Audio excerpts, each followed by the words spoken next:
Hello साथियों, मैं आपका हार्दिक स्वागत करता हूं मेरे चैनल एग्जाम शिक्षा में। प्लीज़ लाइक, सब्सक्राइब, शेयर करना मत भूलिएगा। चलिए शुरू करते हैं। चलिए दोस्तों, अब हम आगे स्टार्ट करते हैं अपना। कल हमारा मंडल कमीशन हमने कंप्लीट कर लिया था, तो अब हम आगे देखते हैं क्या राइट टू फ्रीडम। ठीक है, अब इसके अंदर क्या है, प्रोटेक्शन ऑफ 6 राइट है। इस राइट टू फ्रीडम के अंदर प्रोटेक्शन ऑफ 6 राइट्स। ठीक है, अंडर आर्टिकल 19 में दे रखे हैं कितने राइट्स, 6 राइट्स। ये सब आप पढ़ लीजिएगा क्योंकि इम्पोर्टेंट है। और वीडियो को लास्ट तक ज़रूर देखिएगा। वीडियो को लास्ट तक देखेंगे तो आपको पूरा अच्छे से इसका समझ में आएगा। और रोज़ मैं निकाल रहा हूँ लक्ष्मीकांत का पूरा, जब तक कंप्लीट नहीं हो जाता तो आप लोग ज़रूर देखिएगा। Right to freedom of speech and expression, किसी के बोलने की जो है उसको फ्रीडम और उसके एक्सप्रेशन को भी आज़ादी मिली है इसके अंदर। राइट टू इसमें है, देखिए इसमें है राइट टू असेंबल पीसफुली। कहीं भी आप पीसफुली असेंबल हो सकते हैं विदाउट एनी आर्म्स। आर्म्स मतलब किसी भी बंदूक के और हथियार के बिना। ठीक है, राइट टू फॉर्म एसोसिएशन, आप एसोसिएशन बना सकते हैं, यूनियन बना सकते हैं और कोऑपरेटिव सोसाइटी बना सकते हैं। Right to move freely throughout the territory of India, आप इंडिया के किसी भी टेरिटरी में घूम सकते हैं। अब देखिए आगे, right to practice any profession और to carry any occupation, trade और बिजनेस, आप कोई भी धंधा व्यवसाय अपना कर सकते हैं। इसके अंदर ये राइट दे रखे हैं। Right to hold acquired property was related by 44 amendment act 1978। आप ये याद कर लीजिएगा कि 44th अमेंडमेंट एक्ट कब हुआ था, 1978 में आया था। 1978 में हुआ था। और क्या हुआ था, राइट टू होल्ड जो है वो राइट टू होल्ड और एक्वायर्ड प्रॉपर्टी को निकाल दिया गया था। ये एप्लीकेशन जो यही जो है आर्टिकल अंडर 19 के, ठीक, ये फॉरेनर्स के लिए नहीं है कि वो फ्रीली नहीं घूम सकते। अब देखिए under freedom of assembly, freedom of assembly का देखिए under section of 144 of CRPC। ठीक है, CRPC होती है क्रिमिनल रिकॉर्ड का, वो IPC की धारा होती है, penal code. Magistrate can restrain an assembly meeting और पोजीशन इफ देयर है risk of obstruction, annoyance, danger to human life. ठीक है, जो अंडर आर्टिकल जो ये सेक्शन 44 के अंदर दे रखा, 144 के अंदर CRPC में, कि वो जो मजिस्ट्रेट है वो असेंबली कर सकते हैं अगर उन्हें लगे कि किसी की जान माल को खतरा है तो। ठीक है, अब देखिए अंडर 141 ऑफ IPC की 141 धारा में भी कह सकते हैं कि असेंबल ऑफ 5 और मोर पर्सन बिकम अनलॉफुल। जो IPC की धारा है, इंडियन पेनल कोड की जो धारा है, उसमें कहा गया है अंडर 141 सेक्शन में कि 5 और उससे ज़्यादा पर्सन वो जो अगर करेंगे, जब ये धारा लगी हो तो असेंबल होंगे तो ये कानूनन अपराध है। To resist the execution of any law और legal process, forcefully occupy the property of same person, अगर किसी की प्रॉपर्टी को आप फोर्सफुली ऑक्यूपाई करते हैं। टू कमिट एनी मिसचीफ, कोई मिसचीफ करते हैं। टू थ्रेटन द गवर्नमेंट, और गवर्नमेंट को थ्रेट करते हैं। अंडर फ्रीडम ऑफ मूवमेंट, अब देखिए फ्रीडम ऑफ मूवमेंट के अंदर क्या है, इम्पोजिंग रिस्ट्रिक्शंस, ये सब चीज़ लक्ष्मीकांत में एकदम डीप में आपको समझा रखी है। आप एक बार समझ जाएंगे तो आपको आगे कभी डाउट नहीं होगी। तो प्लीज़ वीडियो लास्ट तक ज़रूर देखिएगा। Imposing restrictions in tribal areas to preserve culture, properties and against exploitation. अब आप ये जो रिस्ट्रिक्शन है, जो ट्राइबल एरियाज़ हैं हमारे आसाम में होगा, चाहे जहाँ झारखंड, मेघालय, ये सब है ट्राइबल एरियाज जहाँ हैं, वहाँ पे रिस्ट्रिक्शन है। ठीक है, क्योंकि उसकी जो कल्चर प्रॉपर्टी है वो उसमें एक्सप्लॉयटेशन हो सकता है। Restriction of prostitutes on the ground of public health and, जो प्रोस्टिट्यूट्स का है उसका भी रिस्ट्रिक्शन, उन पे भी रिस्ट्रिक्शन लगा रखा है। क्योंकि पब्लिक और हेल्थ और मोरल को देखते हुए। Bombay high court validated the restriction on the movement of person affected by the AIDS, जो एड्स से अफेक्टेड पर्सन है उसका भी प्रतिबंधित कर रखा है बॉम्बे हाई कोर्ट ने। अब देखिए protection in respect of conviction for offences, protection in respect of conviction of, अब जो जिनको पे केस है, जो फंस जाते हैं, उनका देखिए उन पे क्या क्या है। नो एक्सपोस्ट फैक्ट लॉ, उनके लिए नो एक्सपोस्ट फैक्ट लॉ है। नो डबल जियोपार्डी, मतलब एक गुनाह का 2 जुर्म उसे नहीं मिल सकता कभी भी। ठीक है, नो सेल्फ इंक्रिमिनेशन, मतलब वो अपना कोर्ट में खुद ही नहीं बयान दे सकता। No shall be compel to become a witness against himself, वो खुद का विटनेस नहीं बन सकता है। अब ये देखिए under the protection of life and the personal liberty. No person shall be deprived of his life or personal liberty except according to procedure established by law available to both citizen and the non-citizen. ये life की property दोनों को मिली है. Supreme court reaffirm its judgement in Maneka case Gandhi. अब मेनका गांधी की जो case है उसमें देखिए अंडर आर्टिकल 21 में क्या दे रखा है. Right to live with human dignity, ये सब दे रखा है उसमें. Right to decent environment, right to livelihood, right to privacy, right to shelter, right to health ETC, ये सब दे रखा है उसके अंदर. अब देखिए राइट टू एजुकेशन. अब राइट टू एजुकेशन में क्या है.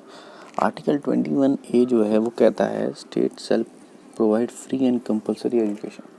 स्टेट जो है वो free and compulsory education provide कराए जो 6 साल और जो 6 से 14 साल के बीच में हैं उनको.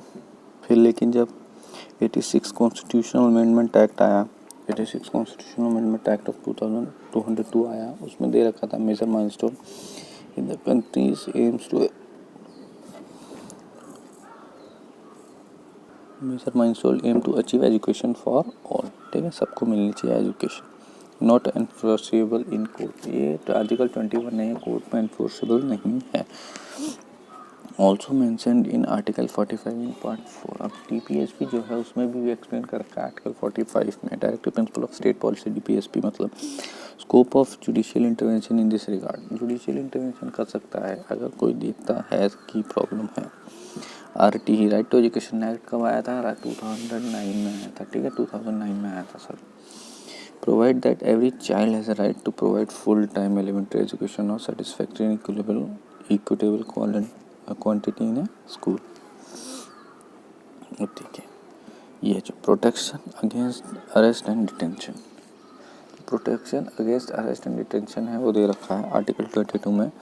Grant protection to the person who are arrested और डिटेंड. उनको भी प्रोटेक्शन मिला हुआ है जो कस्टडी के अंदर है. प्यूनिटिव डिटेंशन क्या होता है. Is to punish a person for an offence committed by him after a trial and conviction in court. Punitive होता है कि उसको पनिश करना उसके कमीशन मतलब उसने जो ऑफेंस कमिट कर दिया उसके बाद. प्रिवेंटिव डिटेंशन क्या होता है. Detention a person without trial and conviction in court. उसका ट्रायल और कन्विक्शन कोर्ट में नहीं हुआ है, उसको लेकिन डिटेंशन में रखा गया है, तो इसे प्रिवेंटिव डिटेंशन कहते हैं. Its purpose is to prevent him from committing offence. इसका पर्पस क्या होता है. इसका पर्पस होता है कि उसे कोई क्राइम करने से रोकना. अब आर्टिकल 22 देखिए. आर्टिकल 22 के 2 पार्ट हैं. Following rights under PD. ठीक है, right to be inform of the ground of arrest जो है प्रिवेंटिव डिटेंशन के अंदर 2 राइट्स उनको दे रखे हैं. फॉलोइंग राइट्स मतलब अब राइट टू इन्फॉर्म, जब आप किसी को अरेस्ट करने जा रहे हैं तो उसका उन्हें अधिकार है कि आप उन्हें बताएं कि आप किस ग्राउंड पे उन्हें अरेस्ट कर रहे हैं. Right to consult and be defended by the legal practitioner. उन्हें लीगल प्रैक्टिशनर प्रोवाइड कराए. Right to produce before magistrate within 24 hours. उनको मजिस्ट्रेट के सामने 24 घंटे के अंदर पेश करें, जाने और आने का टाइम निकाल कर, excluding the journey time. Right to be release after 24 hours. 24 hours के बाद उन्हें रिलीज़ कर दें. अगर मजिस्ट्रेट अगर कहता है और फर्दर डिटेंशन करने के लिए तो रख सकते हैं, अगर मना करता है तो उन्हें छोड़ सकता है. देखिए, protection to a person who is arrested और detain under preventive detention law, this are be available to both foreign and Indian. ये दोनों जो प्रिवेंटिव और डिटेंशन के अंदर जो दे रखे हैं दोनों के लिए है, फॉरेनर्स और इंडियंस दोनों के लिए. Detention can exceed 3 months. 3 month के लिए बढ़ा सकते हैं अनलेस कोई एडवाइजरी बोर्ड रिपोर्ट्स नहीं करती है सफिशिएंट कॉज के लिए. ठीक है, अब देखिए, ground should be communicated to the detenu. जो डिटेन्यू है उसका ग्राउंड बताना है. Detenu should be afforded opportunity to make a represented against the detention order. इका साहब का केस जैसे हो गया. ठीक है, कि उसको भी प्रोवाइड कराया था लीगल प्रैक्टिशनर को. 44th कॉन्स्टिट्यूशनल अमेंडमेंट एक्ट 1978 देखिए क्या है. The reduce the period of detention without obtaining the opinion of advisory board for 3 to 2 months. Hence it is not into force. 3 months will continue. Preventive detention law made by the parliament.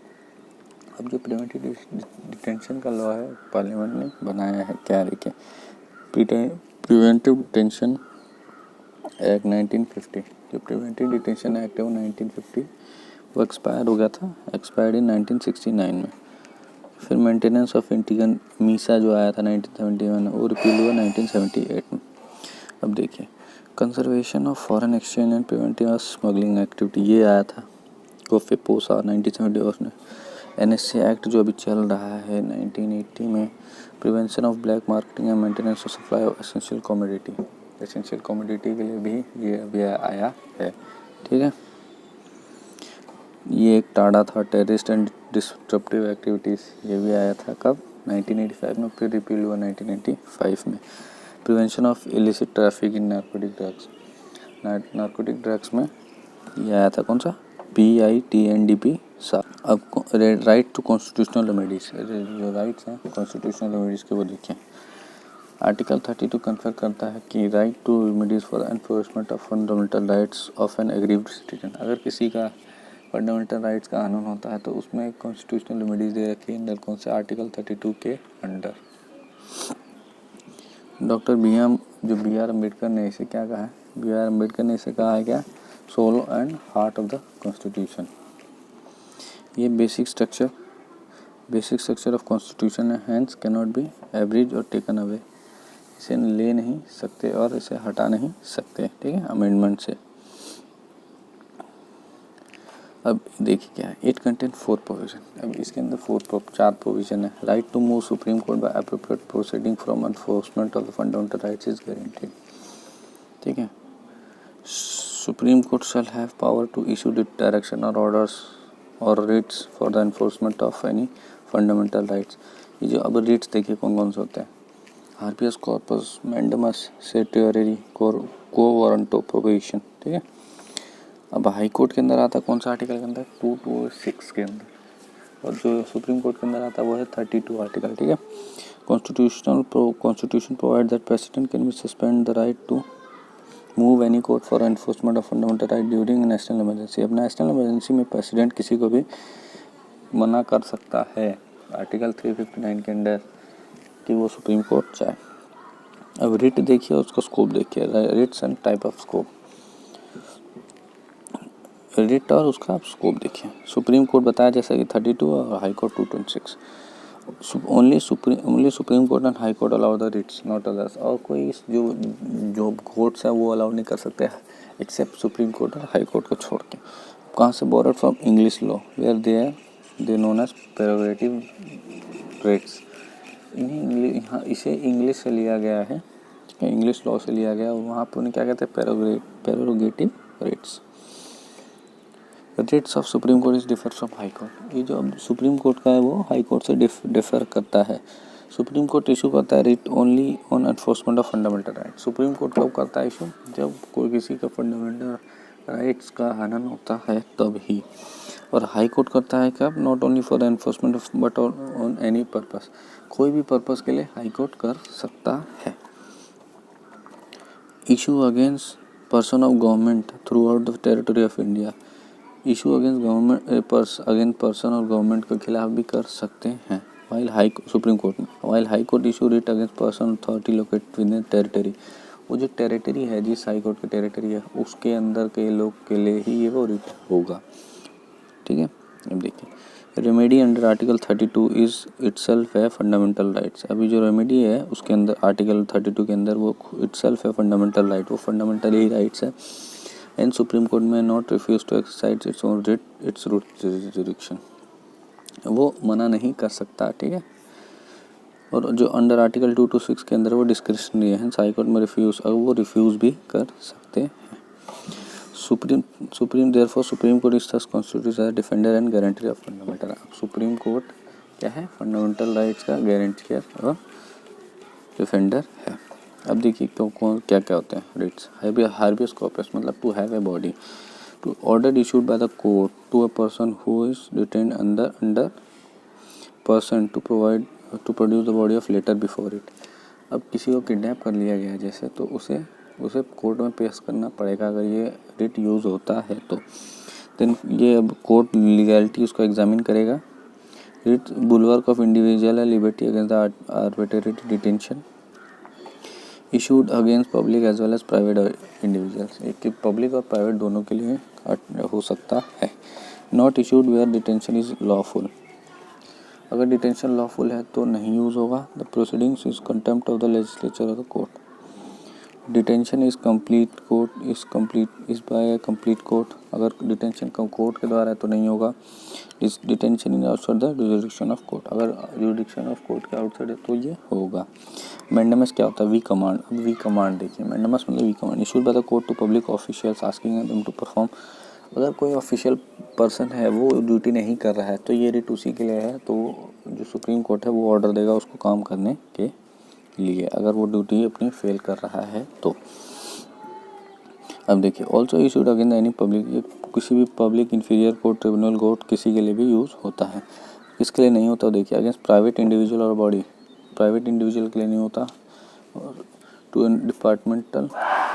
Enforce departmental instruction that does not possess statutory effect when the duty is discriminatory and non mandatory, नहीं है, discrimination, ठीक है। To enforce a contradicted obligation. अब CJI of high, जो chief justice of high court है, उनके खिलाफ नहीं हो सकता। प्रोहिबिशन देखिए, फॉरबिड कौन है? Higher court to lower court करता है अगर prevent the latter from exceeding इस जुरिडिक्शन और असप्सिंग है इट डज नॉट। अगर वो जो हाई कोर्ट है वो नहीं कर पा रहा है तो इसमें क्या करते हैं कि आपको सुप्रीम कोर्ट को ट्रांसफ़र कर देते हैं। इसमें पूरा दे रखा है, आप देखिए। अब सर्टियरारी देखिए क्या होता है? सर्टियरारी मतलब टू बी सर्टिफाइड और टू बी इन्फॉर्म होना चाहिए। Issued by the high court to lower court either transfers of pending with latter itself to quash the order.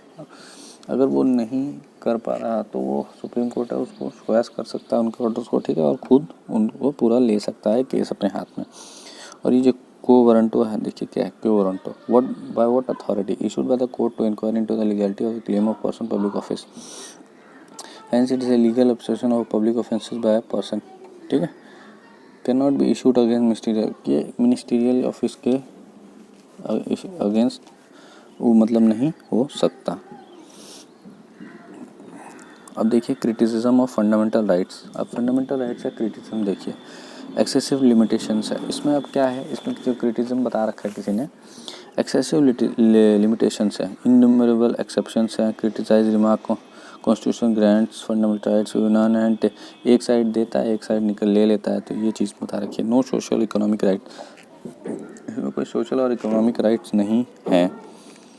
No clarity, अब इसमें देखा कि कोई क्लैरिटी नहीं है, जैसे फेज यूज हुए public order minority reasonable restriction public interest allegate that was made by lawyer ने बनाया था, इसमें कोई जो फ्रेजेस यूज हुए हैं वो नहीं क्लैरिटी क्लियर हो रहे। नो परमानेंसी, सैक्रोसेंट नहीं है, ठीक है। अब ये जो है क्या सस्पेंड हो जाता है ड्यूरिंग इमरजेंसी, ये भी एक प्रॉब्लम हो गई है, प्रॉब्लम है इसकी। एक्सपेंसिव रेमेडी है। प्रिवेंटिव डिटेंशन का जो है देखिए article 22 take away the spirit and substance of the chapter fundamental right, it confers arbitrary power of the state and negated individual liberty, ठीक है, ये है पूरा। नो कंसिस्टेंट फिलोसफी, अब इसमें कोई कंसिस्टेंट फिलोसफी नहीं है, ठीक है। तो आज के लिए इतना ही। फंडामेंटल राइट्स का हमारा पूरा कंप्लीट हो गया। हमने क्या क्या पढ़ा? फंडामेंटल राइट्स पढ़ लिया, कितने टाइप के राइट्स होता है वो पढ़ लिया। हमने सुप्रीम कोर्ट का ये ऑर्डर देख लिया, किसने कौन सा आर्टिकल में होता है 32 रेमेडीज़ और 226 में होता है हाई कोर्ट का। जब हमने पाँचों रेट्स देख लिए, फिर हमने क्रिटिसिज्म ऑफ फंडामेंटल राइट्स देख लिए, ठीक है। तो अब हम कल स्टार्ट करेंगे direct principle of state policy, जो पार्ट 4 है, ठीक है। तो वीडियो कैसा लगा प्लीज़ लाइक सब्सक्राइब शेयर करना मत भूलिएगा, और वीडियो ज़रूर देखते रहिए, देखेंगे तो आपकी नॉलेज बढ़ती जाएगी। मैं बोर्ड पे नहीं बता पा रहा हूँ क्योंकि लॉकडाउन चल रहा है, तो इसके चलते। Okay, thank you.